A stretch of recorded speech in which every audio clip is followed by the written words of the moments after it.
नमस्कार। आप सभी को हार्दिक प्रणाम। भाग्योदय फाउंडेशन आपका स्वागत करता है। भाग्योदय विचार प्रवाह श्रृंखला का आज 113वां दिन है, 24 जुलाई का। आज का विषय महिलाओं से संबंधित है, देवियों से संबंधित। 21वीं सदी नारी सदी, आदिवासी महिला राष्ट्रपति विषय उससे संबद्ध कर रहा हूं। मित्रों, अभी 3 दिन पहले 21 जुलाई बड़ा खास दिन था, जब संध्याकाल भारत के 15वें राष्ट्रपति के नाम की घोषणा राष्ट्रीय राजधानी दिल्ली से हुई और हमारे प्रधानमंत्री माननीय श्री नरेंद्र मोदी जी श्रीमती द्रौपदी मुर्मू जी के आवास पर बधाई देने पहुंचे। समूचे देश ने सहर्ष आदिवासी समाज से आई महिला राष्ट्रपति को अनेकशः बधाइयां दी। जब यह समाचार हम सुन रहे थे तब वर्ष 1988 के अपने एक उद्बोधन में मेरे मार्गदर्शक पूज्यवर गुरुदेव आचार्य श्री राम शर्मा जी द्वारा कही गई बात याद आई, जिसमें उन्होंने कहा था कि 21वीं सदी नारी सदी होगी।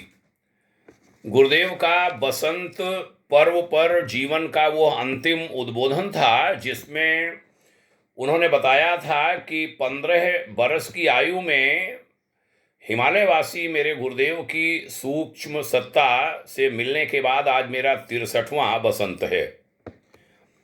साल 1988 के बाद के इन 34 वर्षों में दुनिया ने देखा कि नारी ने प्रगति के अनेक नए आयाम छुए। महिलाओं ने धरती से आसमान तक हर जगह अपना स्थान बड़ी मजबूती के साथ बनाया। कोई ऐसा क्षेत्र नहीं जहां नारी न विराजी हुई हो। देश का सर्वोच्च पद होता है राष्ट्रपति का। अभी कुछ वर्ष पहले श्रीमती प्रतिभा देवी सिंह पाटिल भारत की पहली महिला राष्ट्रपति बनी थी। तब विशेष रूप से नारी समाज ने बड़े गौरव का अनुभव किया था। मुझे याद है, महान गांधीवादी नेता कीर्तिशेष डॉक्टर एस.एन. सुब्बाराव जी, जो हमें बड़ा स्नेह किया करते थे, उन्होंने उस प्रसंग को बड़े आदर के साथ याद किया था। उनके बारे में हम कहा करते थे कि डॉक्टर सुब्बाराव गांधी को गांधी से ज़्यादा मानने और जीने वाले गांधीवादी नेता हैं। डॉक्टर सुब्बाराव के साथ एक बैठक के बाद उनके निकट सहयोगी ने हमें उज्जैन में बताया था कि उस समय के सत्ता समर्थकों ने डॉक्टर सुब्बाराव से राष्ट्रपति बनने की पेशकश की थी, प्रार्थना की थी। तब संत प्रकृति के डॉक्टर साहब ने इससे इनकार कर दिया था। तभी डॉक्टर एस.एन. सुब्बाराव ने किसी महिला को राष्ट्रपति बनाकर एक कीर्तिमान गढ़ने की सलाह दी थी, जो श्रीमती प्रतिभा देवी सिंह पाटिल के नाम पर उनकी खोज पर जाकर के पूरी हुई थी। वर्ष 2022 ने पुनः एक इतिहास रचा है, जब आज के सत्ता शीर्ष ने पुनः एक देवी को राष्ट्रपति बनाने की पहल की, जो अभी 21 तारीख को सफल हो चुकी है। 21 जुलाई को उड़ीसा के रायरंगपुर जिले का ऊपरखेड़ा गांव आज भारत ही नहीं दुनिया का एक महत्वपूर्ण चर्चा का केंद्र बना हुआ है। यह गांव 43 वर्ष पहले तब चर्चा का विषय बना था, जब सर्वथा अशिक्षित कहे जाने वाले इस गांव से द्रौपदी नाम की एक बालिका पहली बार ग्रेजुएट बनी थी। पहाड़ों के बीच बसे ऊपरखेड़ा गांव के उस स्कूल ने कल देर तक खुले रहकर जश्न मनाया, जहां द्रौपदी दीदी कक्षा 1 से कक्षा 7 तक पढ़ी थीं। एक शिक्षक ने कहा कि जिन कमरों में द्रौपदी जी ने पढ़ाई की थी, उनकी दीवारें भी आज गर्व का अनुभव कर रही हैं।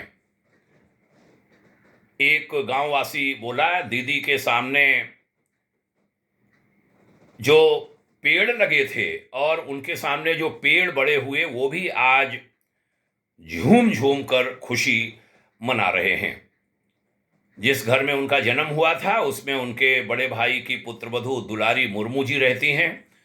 दुलारी बहन बोली कि दीदी के कमरे में अब भगवान की ढेर सारी तस्वीरें ही लगी हुई हैं, जहां उनका जन्म हुआ यानी उनका मायका। आज़ाद भारत में जन्म लेने वाली भारत की पहली राष्ट्रपति बनी है वह। अभी तक के सारे राष्ट्रपति 15 अगस्त 1947 के पूर्व के उनके जन्म थे। उन्होंने एक रिकॉर्ड ये भी बनाया है कि कभी का सभासद अभी कल 25 जुलाई को राष्ट्रपति भवन में पहुंचेगा।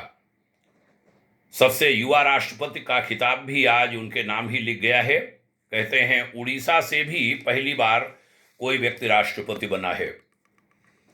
आज जब छोटे छोटे लोग बड़ा बड़ा दिखावा करते हैं, तब द्रौपदी मुर्मू जी के जीवन का एक दृष्टांत दिल को छूने वाला है। वह दृष्टांत पिछले दिनों सोशल मीडिया के माध्यम से अनेक लोगों तक पहुंचा भी है। आज मैं उसे यहाँ उद्धृत करना चाहूँगा। ये वाकया एसडीएम रह चुकी एक महिला अफसर ने लिखा था। साल 2009 में 25 वर्षीय बेटे की असमय मौत, 2013 में दूसरे पुत्र के देहांत, उसके 1 महीने बाद द्रौपदी जी की मां की मृत्यु, उसी महीने छोटे भाई की मौत तथा 1 साल बाद ही पति श्याम शरण जी का देहावसान। ये सब दारुण दर्द झेल चुकी श्रीमती द्रौपदी मुर्मू एक दिवस एसडीएम ऑफिस जाती हैं अपनी जमीन बेचने की अनुमति प्राप्त करने के लिए, क्योंकि जरूरी खर्च निपटाने के लिए उनके पास पैसे नहीं थे। वह अपरिचित साधारण महिला की भांति एसडीएम ऑफिस के बाहर बेंच पर बैठी हैं। एसडीएम आती हैं तो उनकी नज़र उन पर पड़ती है, वे पूछ लेती हैं और कार्यालय ले जाती हैं। तब तक एसडीएम को ये बात नहीं मालूम थी कि जो महिला उनसे अनुमति की प्रार्थना कर रही है वह उड़ीसा प्रांत की कैबिनेट मिनिस्टर रह चुकी है। एसडीएम उन्हें जरूरी अनुमति देती हैं और परिचय होने पर उनकी सादगी और ईमानदारी को नमन भी करती हैं। देश जानता है कि जमीन बेचकर अपने काम चलाने वाली श्रीमती द्रौपदी मुर्मू बाद में झारखंड की राज्यपाल भी बनी और अब भारत जैसे विशालकाय देश की प्रथम नागरिक अर्थात राष्ट्रपति। भाग्योदय परिवार नवनिर्वाचित राष्ट्रपति श्रीमती द्रौपदी मुर्मू जी को सादर बधाई देता है और आत्मीय अभिनंदन करता है उनका। लोग कह देते हैं कि स्टार बड़े तेज हैं, होते होंगे स्टार, किसी को सत्ता शीर्ष तक पहुंचना है, उसका भी अपना योगदान होता है, लेकिन ईमानदारी, भलमनसाहत, भीतरी गुण बड़े सारे होते हैं, तभी आदमी आगे बढ़ पाता है। छोटी छोटी बातों पर निराश हो जाने वाली और आत्महत्या तक का प्रयास कर डालने वाली महिलाओं, युवाओं और पुरुषों से हमारा आह्वान है कि अपने देश की भावी राष्ट्रपति के जीवन से सीख लें। धन को ही, पैसे को ही भगवान मान बैठे नासमझ लोगों से हमारा आह्वान है कि ईमानदारी और नेक नियति के महत्व को समझें और ईमानदार व सिद्धांत प्रिय जीवन जीने का व्रत लें। उसका अपना एक आनंद है। मैं उसका स्वयं एक उदाहरण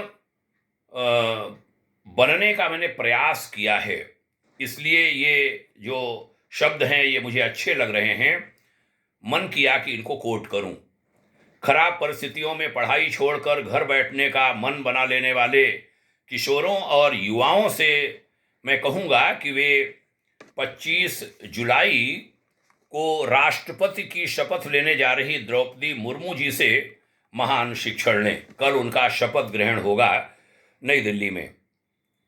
प्रसंगवश कहूँगा कि आज हम महामना पंडित मदन मोहन मालवीय जी को पढ़ रहे थे। कुछ वर्षों में उनके माता पिता मदन के स्कूल की फीस और किताबों का खर्च उठाने में असमर्थ थे। वे प्रसंग आंखें गीली कर देने वाले होते हैं। जब मदन मोहन की प्रतिभा से गहरे तक प्रभावित उनके शिक्षक, जहाँ तक मुझे याद है भट्टाचार्य जी थे, उन्होंने फीस भरी थी और अपने शिष्य की सहायता की थी।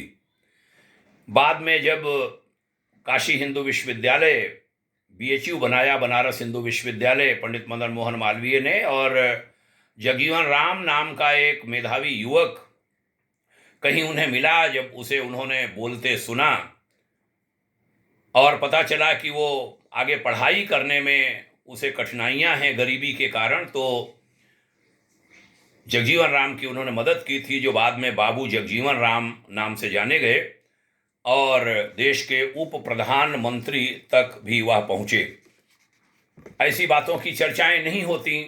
बाबू जगजीवन राम पर स्टोरी बनाने वाले लोग भी पंडित मदन मोहन मालवीय जैसे महान महापुरुषों की उस सहायता को छोड़ देते हैं, वैसे ही छोड़ देते हैं जैसे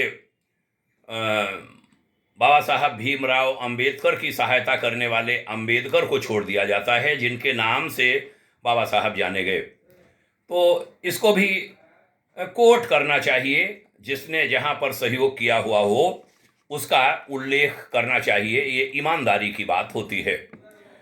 भाग्योदय फाउंडेशन के लखनऊ स्थित अपने आवासीय कार्यालय के ऊपरी तल पर स्थित ऊर्जा कक्ष, जो गुरुदेव का कक्ष कहा जाता है, में वह प्रसंग जब हमने पढ़ा पंडित मदन मोहन वाला, तब हमारे नेत्र सजल हो गए थे और अपनी अम्मा के चित्र की ओर देखकर हम रो पड़े थे, क्योंकि बीती शताब्दी के 7वें 8वें दशक में एक बार ऐसी ही विवशतापूर्ण छटपटाहट हमने अपनी अम्मा की, अपनी माँ की भी देखी थी पैसे के अभाव में। ये कुछ प्रसंग आए, मैंने सोचा इनको भी उद्धृत करना चाहिए।